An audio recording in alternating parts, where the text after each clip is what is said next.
दोस्तों, हमारे देश में बहुत सारी अलग अलग तरह की फिल्में बनाई जाती हैं, जैसे कि action, romantic, comedy, drama, suspense, thriller या ऐसी और भी बहुत सारी फिल्में।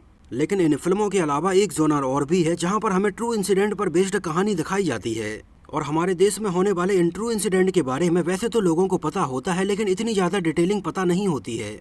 लेकिन जब हमारे देश में होने वाले कुछ ऐसे प्राउड फीलिंग इंसिडेंट्स के ऊपर ये फिल्में बनाई जाती हैं तो लोग इनको बहुत ज़्यादा पसंद करते हैं। खासकर से हमारी जो इंडियन आर्मी है उसके लिए हमारे दिलों में एक अलग ही जगह है। और जब हमारे देश के इन रियल हीरोज़ की कहानियों को पर्दे पर दिखाया जाता है तो लोगों का उन्हें भरपूर प्यार मिलता है। सन 1997 में आई सनी देओल की फिल्म बॉर्डर से लेकर शेरशाह तक ये सारी फिल्में ट्रू इंसिडेंट पर आधारित थीं, जिनको लोगों ने बहुत ज़्यादा प्यार दिया। ऐसी ही एक फिल्म आई थी सन 2019 में आई उरी द सर्जिकल स्ट्राइक। और सन 2019 में जब film Uri the surgical strike cinema घरों में रिलीज हुई तो उसने कमाई के सारे रिकॉर्ड तोड़ दिए थे। मतलब आप समझ सकते हैं कि film Uri the surgical strike का बजट लगभग 25 करोड़ रुपए उस टाइम पर रखा गया था। और film Uri the surgical strike ने उस टाइम पर अपने बजट से लगभग 14 गुना ज़्यादा कमाई की थी। मतलब 25 करोड़ रुपए के बजट में बनी फिल्म ने उस टाइम पर लगभग 342 करोड़ रुपए से ज़्यादा का कलेक्शन किया था। और उस टाइम पर हुआ film Uri the surgical strike का इतना ज़्यादा कलेक्शन वाकई में ट्रेड पंडितों को हैरान कर देने वाला था। और उस टाइम पर इस फिल्म को हिट या सुपर हिट नहीं, सुपर ब्लॉकबस्टर फिल्म का करार दिया गया था। और उस टाइम पर यह फिल्म पैसे कमाने के मामले में पूरी हिंदी फिल्मों में 10वें नंबर पर आ गई थी। कुछ ऐसा ही प्यार और कुछ ऐसी ही सफलता आगे चलकर फिल्म द कश्मीर फाइल्स को भी मिली थी, जिसने भी अपने टोटल बजट से लगभग 15-16 गुना ज़्यादा कमाई की है। मतलब इस तरह की रियलिस्टिक फिल्मों को हमारे देश में लोग बहुत ज़्यादा पसंद करते हैं और ऐसा करना भी चाहिए।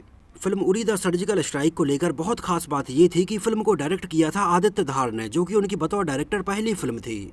और आदित्य धार की पहली ही फिल्म इतनी ज़बरदस्त रही कि इसको उस टाइम पर 4 नेशनल अवार्ड और 4 फिल्म फेयर अवार्ड दिए गए थे। और एक डेब्यू डायरेक्टर के लिए इससे बड़ी और ख़ास बात क्या हो सकती है कि उसकी डेब्यू फिल्म को 4 नेशनल अवार्ड दिए गए हैं। और ये नेशनल अवार्ड थे best director, best actor, best audiographer और बेस्ट म्यूजिक डायरेक्टर के लिए।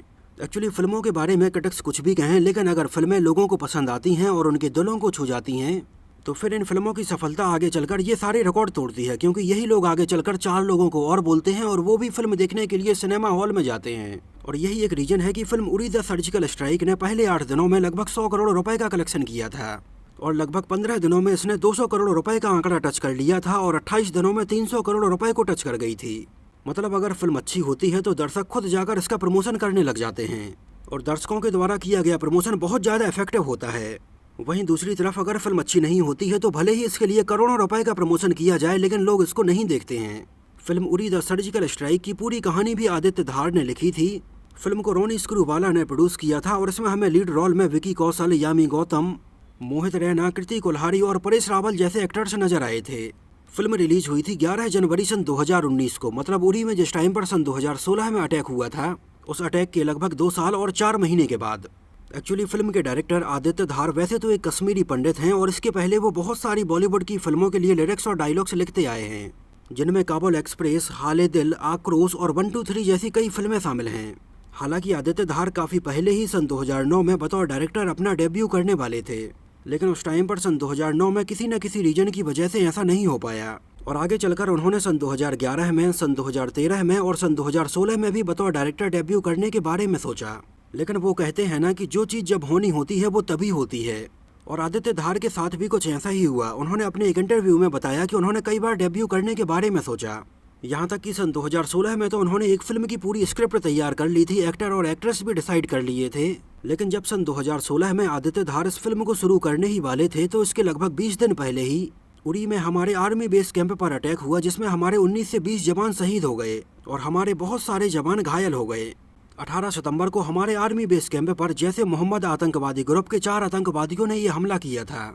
और ये वाकई में बहुत ज़्यादा कायरता वाला अटैक था। जब हमारे आर्मी के जवान अपने कैंप में आराम से सो रहे थे, तब अचानक से हमारे सेना जवानों के ऊपर इन आतंकवादियों ने ये हमला किया था। हालांकि हमारी इंडियन आर्मी ने इसके लगभग 10 दिन बाद ही सर्जिकल स्ट्राइक करके इसका मुंह तोड़ जवाब दिया था, जब इंडियन आर्मी ने पीओके में घुसकर आतंकवादियों के बहुत सारे ठिकानों को तबाह कर दिया था। एक्चुअली इंडिया में सन 2016 में जिस टाइम पर ये सारी चीज़ें हुई, उस टाइम पर आदित्य धार पाकिस्तानी एक्टर फवाद खान और कैटरीना कैफ को लेकर रात बाकी है नाम से एक फिल्म बनाने के बारे में प्लान कर रहे थे, जो कि एक रोमांटिक टाइप की फिल्म होने वाली थी। एक्चुअली पाकिस्तानी एक्टर फवाद खान इसके पहले बॉलीवुड में हमें फिल्म कपूर एंड सन्स और ए दिल है मुश्किल में नजर आ चुके थे। लेकिन सन 2016 में हुए उड़ी हमले के बाद पाकिस्तानी एक्टर्स और सिंगर्स को भारत में पूरी तरह से बैन कर दिया गया था और आदित्य धार फवाद खान के साथ इंडिया में इस फिल्म की शूटिंग करने ही वाले थे कि फवाद खान के ऊपर बैन लग गया और आदित्य धार की ये फिल्म बिल्कुल शुरू ही होने वाली थी, लेकिन इनके बैन हो जाने के बाद इसमें किसको साइन किया जाए इसके बारे में विचार किया जाने लगा। लेकिन अब आदित्य धार का जो इंटरेस्ट था वो ये फिल्म बनाने में बिल्कुल भी नहीं रहा था।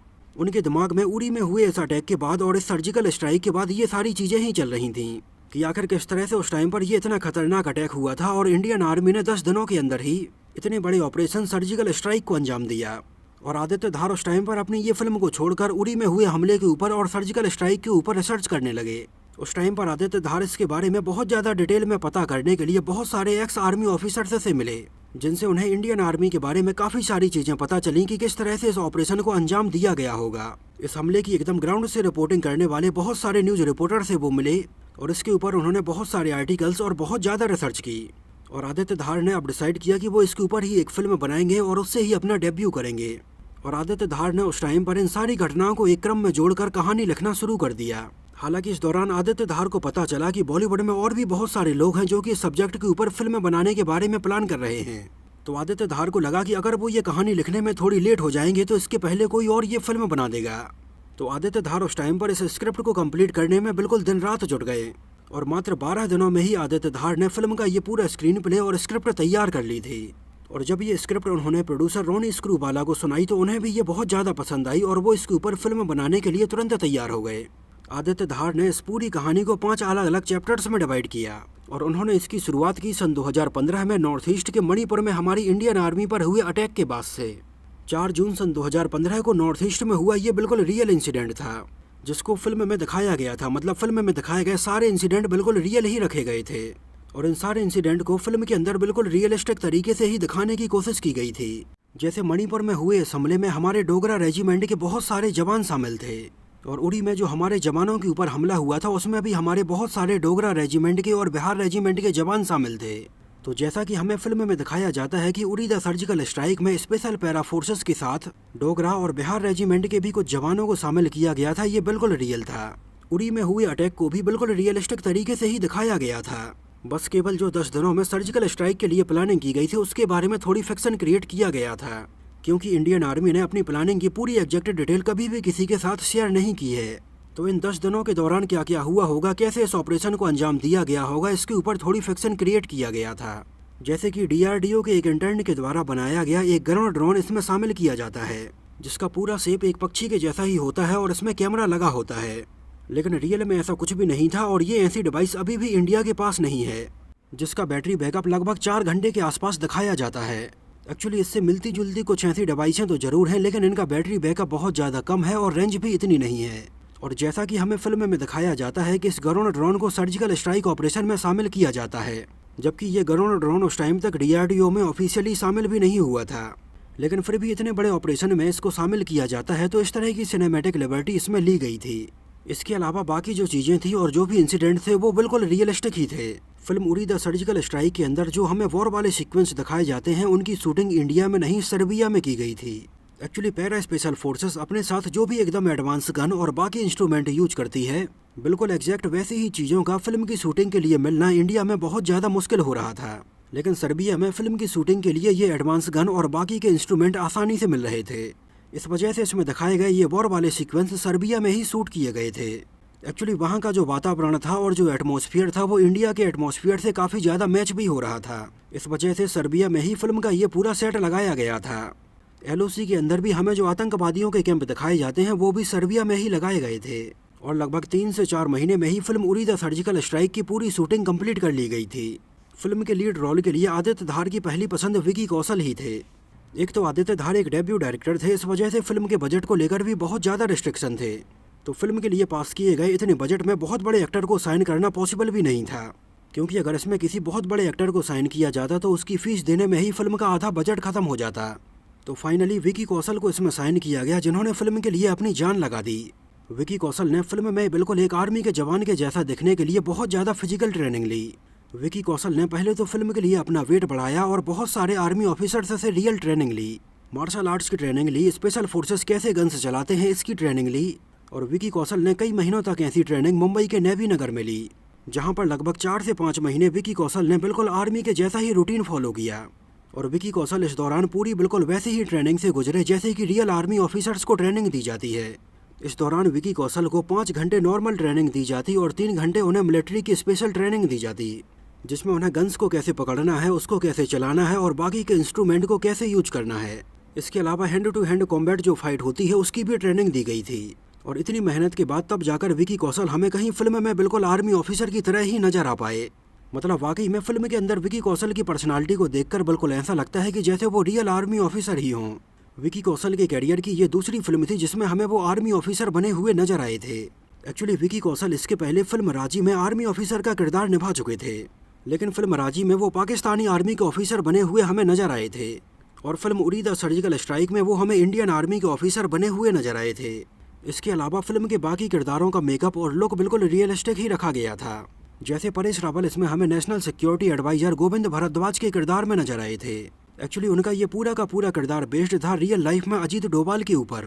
प्राइम मिनिस्टर नरेंद्र मोदी के किरदार में हमें रजत कपूर नजर आए थे और उनका मेकअप भी बिल्कुल वैसा ही किया गया था। इसके अलावा मोहित रैना को भी फिल्म में बहुत ज़्यादा पसंद किया गया था और उनकी ये बतौर एक्टर डेब्यू फिल्म थी। हालांकि इसके पहले मोहित रैना कुछ टीवी सीरियल्स में काम कर चुके थे। इसके अलावा उरी द सर्जिकल स्ट्राइक ऐसी पहली फिल्म थी जिसमें हमें परेश रावल और उनकी रियल लाइफ वाइफ स्वरूप संपत एक साथ किसी फिल्म में नजर आए थे। एक्चुअली स्वरूप संपत वही थी जिन्होंने फिल्म में विकी कौशल की मां का किरदार निभाया था। हालांकि फिल्म में परेश रावल और उनकी वाइफ स्वरूप संपत का एक भी सीन साथ में नहीं था।